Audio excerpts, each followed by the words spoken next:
Welcome back to the Cruz Coaching Podcast. In today's episode, we have Chaylyn Hubbard. She plays in Iceland for HKfotblti in the second division of Iceland women's football, professional football.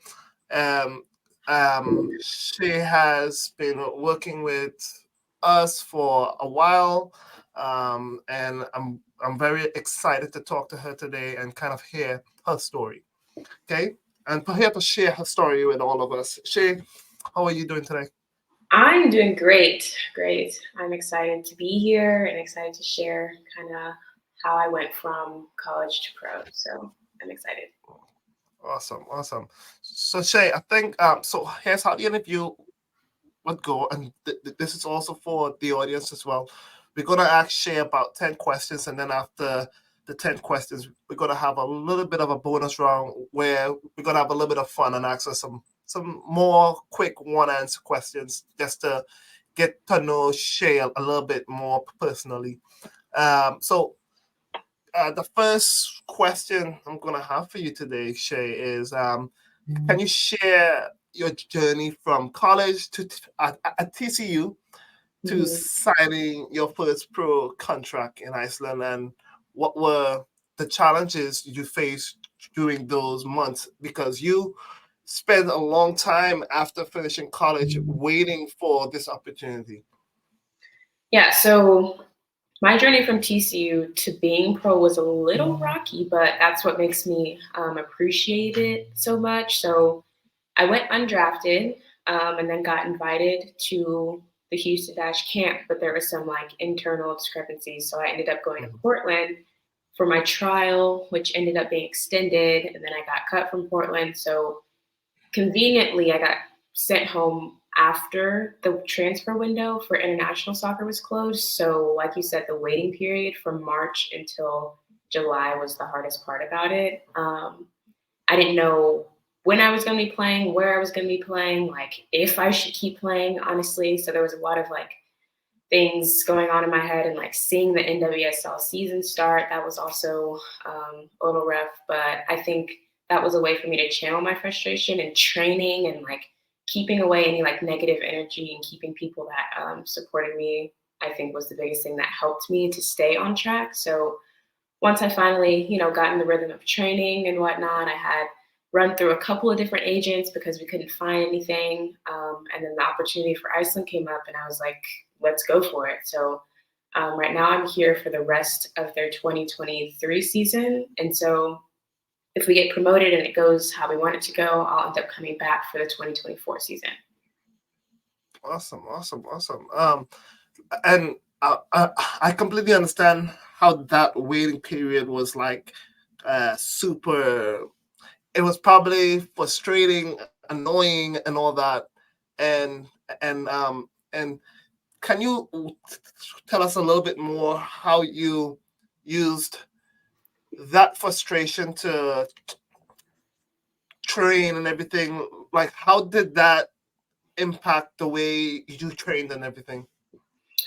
So it was a little different stages of it, I guess. At first, it was Mhm. a not gonna like kind of a defeated type of like I don't know what to do. I don't know if I want to keep going. So I think finding training with you and Cruz coaching, it helped a lot because I was able to have a routine. I think that helped a lot, having a routine and being strict on like a schedule. Like, okay, I'm going to do this twice a week, do this every day. Like, wake up and go work out, and like having being structured. I think helped my mental state because I think mentally you have to get past that rock of being, down or sad about something. I think Mhm. so. I had something to look forward to every day, I guess, as far as training is concerned, and being in a good mental spot. So I don't know Mhm. if that answers your question, but It um, definitely does. yeah, And yeah. like, since you are professional now, 100%, um, what has that transition been like, and what aspects of your game are you like focusing on, uh, uh, focusing on enhancing now? Okay, so at the pro level, I think it takes a lot more training at something to get better at it, if that makes sense. Like the margin of growth, I think at this age is a lot smaller, or at this level is a lot smaller than, when you're 10, 12 years old, you can go pass a ball on a wall 100 times and get better immediately from that. So Mhm. the biggest thing that I've been focusing on is my confidence, and I think that's something that I've struggled with my whole college career, and I think that doing things such as ball mastery, 1v1, and like being comfortable on the ball, those little things I think is what's going to help, or what has helped me on the field and the most way, I guess. And I think that's what held me back a little bit in the college level. I find that hard to believe. You had a pretty impressive college career. I mean, you pretty much played every minute, every game. So that's pretty impressive in itself. And I think that players with no confidence wouldn't have that much playing time, but you did. Yeah, So well, I can yeah, explain that. So, like, basically, when I say confidence, I mean being on the ball and like, so the way we okay. played at TCU was a lot of possession, and I was an outside back. I get higher up the field. And when I say confidence, I mean when I have the ball, being confident in my ability to take a girl 1v1, cut inside, cut outside, shoot, and score. I think that was what held me back a lot as far as being in the pro, immediately jumping from college to pro, I think, because that way, I would have had a couple more goals, had a couple more assists if I was kind of had that, you know what I mean? That like, oh yeah, Yeah. like I'm gonna go score because I'm confident in myself to go beat a player and make him look silly. So that's kind of what I mean when I say the confidence part. Just being like comfortable on the ball, if that makes sense. Like, I yeah, mean, I think this would be good for the audience to even know. You just had your first professional goal and you scored 3 goals. I'm not 100% sure, but were you playing at the right back position at that time, or were you playing like right forward or what? like right wing back, like higher up the Right, field. Then just yeah, playing yeah, half the field as a wing back. And so you went from college. I think how many goals did you have in college? one. You had 1 goal in college, and then you played your second professional game, and you had a hat trick. Yeah, so yeah, that was different, I guess, but How was that feeling like? it was, I don't really know how to describe it. When I scored the first one, I was like, okay, like I could do this, like, and so it just kind of really domino effect from there. And like Mhm. scoring the first goal was really all I needed to keep going, I guess. You know what I'm saying? Like Yeah, it just takes sometimes just takes that one little thing to kind of push your confidence. And like being higher up the field, I had a lot more opportunities anyway. So that's yeah. kind of something that obviously helped Okay. a lot. So, Um, was this a situation that you was anticipating or expecting or something or no? what do you mean, like playing higher up the field or scoring? Like being on the score sheet since I mean you haven't been on the score sheet a lot Have in I? your Oh, no, no. right. So yeah, it was different, but that was one of my goals coming here That's was what it to affect goes. the score sheet. Because looking back at college, like you can always say I should have did this, could have did this, but I have an Mhm. opportunity to make changes, and so that was my biggest like area of like my goals That was to score and affect the score sheet in a positive way. that is brilliant, man. That is brilliant, and I have to commend you on that mindset, man. That's brilliant. Well done. Okay. So Iceland might have a different soccer culture compared to the US. How do you see this cultural shift impacting your playing style and overall experience? Yeah, when I got here, it definitely was different. I noticed that like the percentage of players is a lot higher that have like the technical development, I guess. Hmm. They're all very, can hit a long ball where they want to, when they want to, perfectly. You know what I'm saying? So they like to attempt to play those like perfect through balls or like finesse passes and whatnot, which it doesn't always work out, but like that's kind of their style of play here. And I've noticed that it's a little bit different here than even the Hmm. rest of Europe. So I guess I had to adjust a little bit and get used to being ready for those through balls and like ready for longer passes. But I also have to stayed true to why they brought me here in the first place, because I think they valued my ability to go one-on-one with players and be athletic and be able to beat players. I think so. Having the balance, obviously, I think is what's important. And I think this last game where I was able to score, it kind of that was the first game I felt like I was perfectly balanced in that sense. Still being myself, but still adapting to the Iceland way, I guess. The Iceland way. And like, what's the? Have you been able to explore Iceland a lot or no? Kind of like I saw a volcano that was like actively erupting, but I mean, yeah, we have free time here and there because we practice in the evenings, but for the most part, it's just nature itself. I go on walks and that kind of thing, but nothing too crazy yet. So, can you run us through a day in the life of professional soccer player Chaylyn Hubbard? Okay, so a normal day for me is I wake up usually whenever I want because we practice in the evenings. And I'll eat breakfast. I'll go to a coffee shop because the coffee here is so good. It Really? is, yes, it's so good. So go to my favorite coffee shop, chill for a little bit. I started journaling almost every day now, which helps my mental state and just being in a good spot. I do that, and then I come home, eat lunch, and then go to training. We'll do, it depends on the day, obviously, but hour and a half-ish of training, 2 hours of training, and come home, eat dinner, and do it again. It's kind of a repetitive process, but that's what it is. That's my job now. So I kind of like And it. like, are you planning to like go and explore more or something or no? Do you want to? When I have off days, yeah, like I'm trying to think like if I haven't really done I went downtown, walked around, like my roommate, she's been here for a little, she's also an American, she's been here longer than I have, so she has different spots that like we can go to if we ever feel like it. The thing is, when you do have an off day, as an athlete, you kind of want to take your off day. And rest, right? You want to rest. Yeah. So like, that's the hard part about Vegas, but I'm cool. I mean, the country's beautiful though. Like the sunsets are nice, the mountains you can see everywhere and whatnot. So it's really nice. Awesome.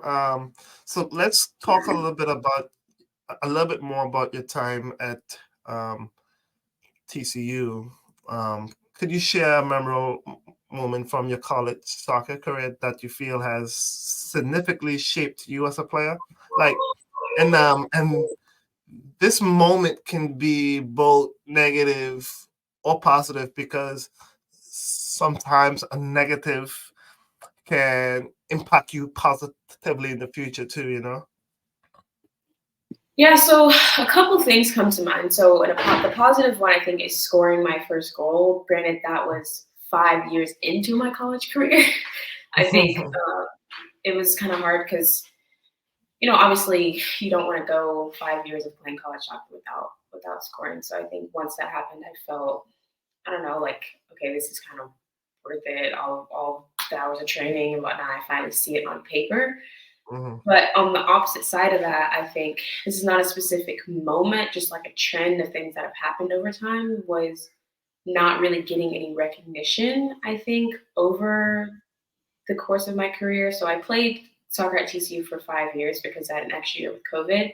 And so the first entire 4 years, I started every game, played every minute of every game pretty much, and didn't get a single ounce of recognition from the Big 12, the NCAA, like no type of physical piece of paper or like written down anywhere saying that I made an impact basically on the team. So I think that kind of affected my mindset a little bit in a positive and negative way. I think it obviously motivated me to do better and like, you know, push myself more and whatnot. But, you know, the thoughts kind of trickled in like, well, am I doing good enough? Like, am I making an impact on the team? Like, if, you know, and I have people tell me like, oh, you should have been recognized. And in my head, I'm like, well, I wasn't. So like, I'm like, what's wrong here? You know what I'm saying? I'm one of those people.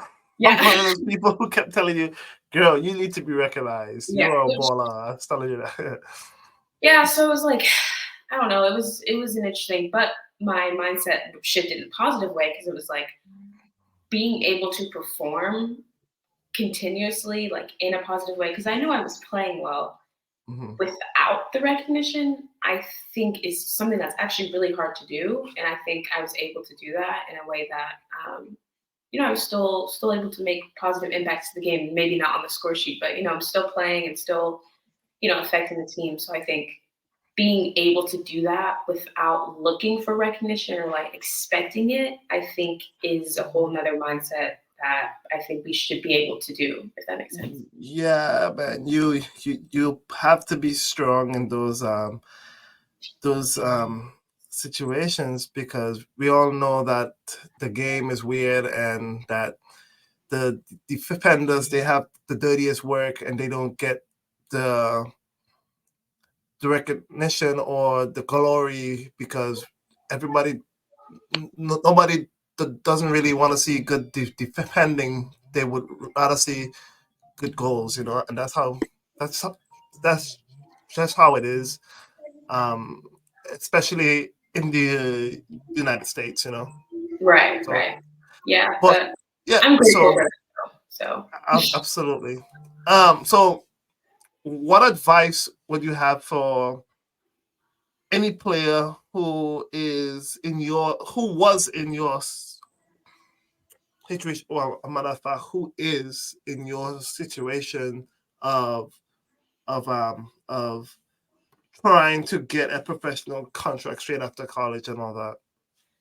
okay, so I have a couple of different things. So one would be to value the relationships that you've built over the years, especially in college. So I guess like if you go back to if players are still in college, is to really be adamant about creating relationships with your coaches, your friends, people, because people know people, and that's kind of how professional contracts, especially overseas, that kind of how it works.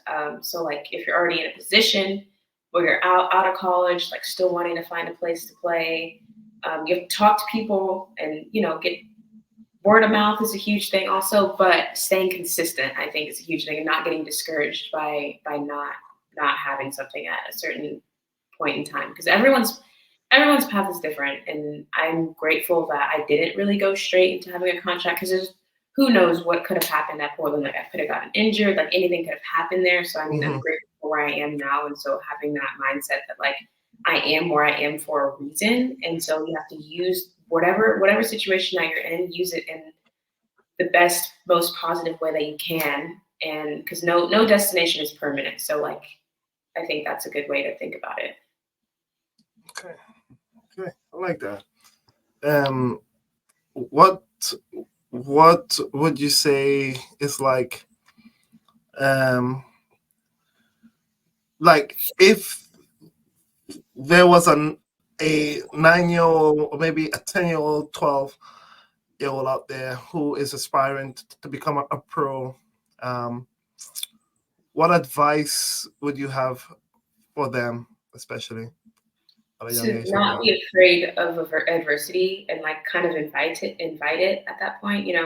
There's Hmm. so many things that a player goes through from being 10, 12 to by the time they're done with college, as far as injuries, playing time, like going through slumps and whatnot. Like inviting those things to happen because you're going to learn from it, and I think the Hmm. lessons that you learn from it is ultimately like the person that you become and like the reasons for why you get better as a player. So I think a lot of people I've seen kind of give up with certain things just because oh, I've had this nagging injury, which I've had lots of nagging injuries, lots of adversity in my career. So I think that's one thing, and also just staying consistent when it comes to basic technical work like Hmm. juggling every day, or going out and passing the ball against the wall every day. Like even as you get older into college, I think that's one thing that if I could go back in college and do again is stay on top of those little things that I was already good at, I guess, but like and just trying to Hmm. get better at it and like best at it, if that makes sense. So consistency is also a big thing. So inviting adversity and then consistency. Okay, okay. So How did you get so wise? I'm kidding. I'm kidding. I'm kidding. So, so you have played 2 games in Iceland. You've been over there for at least a month now, right? It's been a month. Yeah, a little over a month. I played in 3 games technically, but that's one of the games I was coming back from like a little muscle strain, so I didn't play like that much. So Okay. yeah. So, what has been the relationship with your teammates, the coaches? What has that whole environment been like? It's honestly been great. I didn't know this. Well, I guess people have told me, but people actually can speak English here, so that's Mhm. huge positive. Like they all like to speak Icelandic primarily, but like they have the ability to speak English, and I think that helps a lot because you have to build relationships and build trust for anything to work out. I think, and I learned that playing on the field as well. Like my first couple games, I was like, y'all can pass it to me. You know what I mean? Like people, you have to like build trust, if that makes sense. So getting to know people outside of soccer and like getting to know my teammates and everyone's so nice and so accepting and like inviting, and was really happy that I was here, coaches included. So I was really blessed to be in this team and situation. Awesome. And then, what would you say is your goals and aspirations for your time in Iceland, both personally and professionally?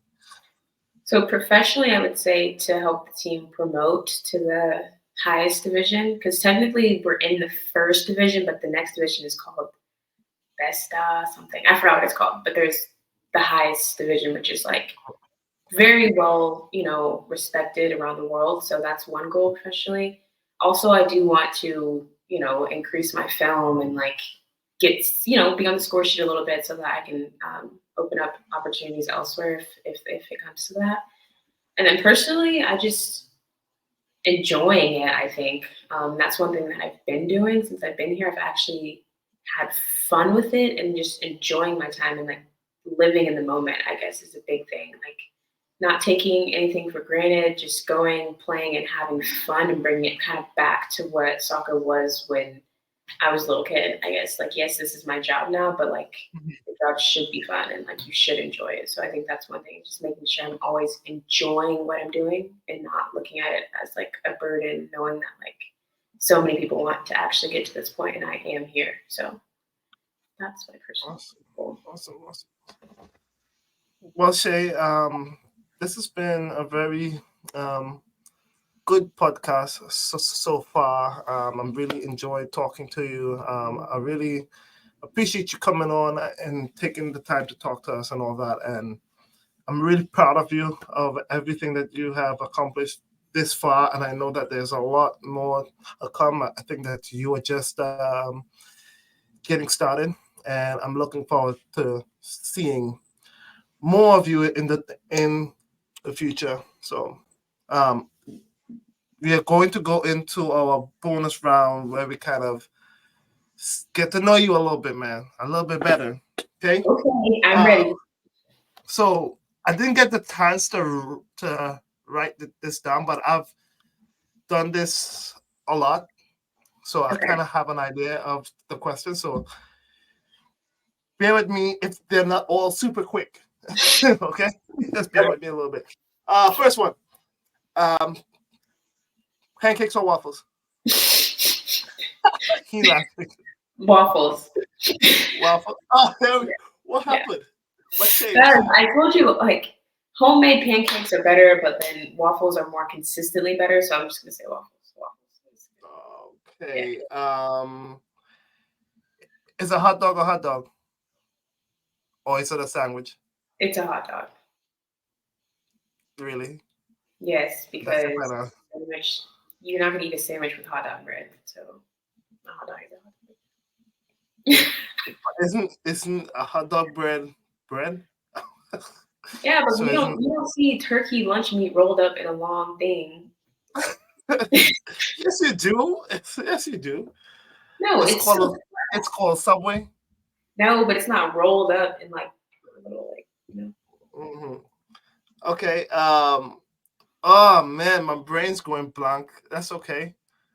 Yeah, no, That's you're good. okay. Hold on. I had the questions pull up somewhere. I just had to pick them out real quick. No, I don't got them. Okay. Let's go with what is your favorite TV show? I just watched Parks and Rec from the beginning. I love that show. Do you know what that is? Yeah, I know what that is. Yeah, yeah, I've never watched it, but yeah, I have an idea what it is. And yeah. then favorite music genre. Um, used to be rap, but like I'm kind of transitioning to like I don't know, like chill. Something Not more R- peaceful, something more yeah, but zenny. yeah, chill with the beat. Like I don't know what genre that's called, but like Uh-huh. not R&B, but like chill. And I like Afro beats too. Afrobeats, yeah. Afrobeats is pretty good. And then what so like do you have a specific song that you have to listen to every day or something? No, Well, like especially before a game or something or no? not really. Like I used to be go hard and be a young boy, but that Hmm. phase has like kind of died out a little bit. So now I just whatever I'm feeling like, honestly. Hmm. Yeah. Okay. And No, then if you had to be anything else other than a soccer player, what would you be? I would be a ballerina. Actually, Seriously. I'm so for real. You can ask my parents. Like I've had this weird obsession with ballet. Like I've seen every ballet like documentary show on Netflix. Like it's just fascinating to me because there are some athletes for real. Like they're Yeah. like I didn't know that. I didn't know that at all. I didn't know yeah. that about you. Okay. And then and which soccer team do you support? City Who's your managers. favorite player? It changes a lot, but It I like can't Phil. change. You got to pick one. Yes, it does change. Phil Foden now, because like he's very dynamic. Like he's electric. Like he's just I don't know. I like him. What would you say is the best? What is the best soccer moment that you've ever lived through? Like my personal like. Not personal. No, not personal. What do you mean? Like Like watching Lionel Messi win a World Cup or something. oh, I wasn't expecting that question. Well, this is just fresh in my mind. It's not the messy thing because I wasn't there, but like I don't know. That's hard. I was watching Man City this weekend, and I saw Holland score one of the best goals that I've seen in a while. Yeah, So Haaland. He scores so many good goals. Though. It's yeah, hard to but beat. did you see the one from this weekend? It Yeah, was I like did. yeah, the left foot upper 90. Mm-hmm. Like Upper that. that was crazy. He But I will scores better say, goals. yeah, no, I know, but that was just I don't know, seeing it like that was just like first game of the Premier League, like and you're pulling that out, like Typical Manchester yeah. City fan. Oh boy. Sorry, um, I've been a City fan for a while, so like it's not yeah. like a bandwagoning. So Well, you've been a City fan ever since they started to win, so I've been a City it's fan for okay. like 10 years. Even when they were losing, I mean, I don't know when it like transitioned. It was like I don't know. I was in school, like grade school, who whenever. was the manager before? I don't know Pep? who the manager was before. Okay, there we go. I didn't used to be die hard, but like once I Okay. like Would you prefer to play on grass or turf? grass. What is the best advice you've ever gotten from who? Oh, Mm. I like seeing you squirm sometimes. Look at you squirm. um, I can't put it into words the right way, but I remember I was at training with you the past I don't know few months. We were talking about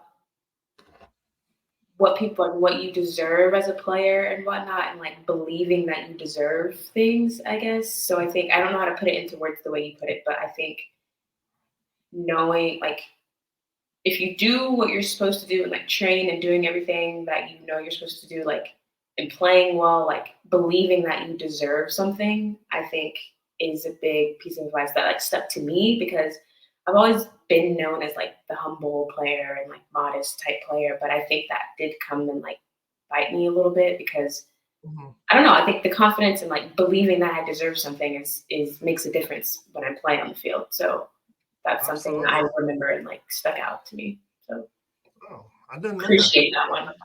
Hey, no problem. I didn't know it affected you like that, but that's good to Yeah, know. All yeah. right. Well, Shay, this is the end of the interview. We are about 30 minutes in. This is a long one. Sorry. It's okay. Yeah, but um, guys, this is the end of the episode. I would like to thank Shay again for coming on to the podcast with us. I'm probably going to post this up within the week. If you want to check it out, it's going to be on Apple Music, Spotify, and I'm going to also try to post some clips on our social media so you can follow us on at Cruz Coaching on Instagram, Twitter, TikTok, YouTube, Pinterest, even, and Twitter, well, formerly Twitter, X now. Yeah. And I appreciate you guys. I will see you guys on the next one. Bye. Thank you for having me. All right. Let me stop the recording here real quick. I'll edit all that out. There we go.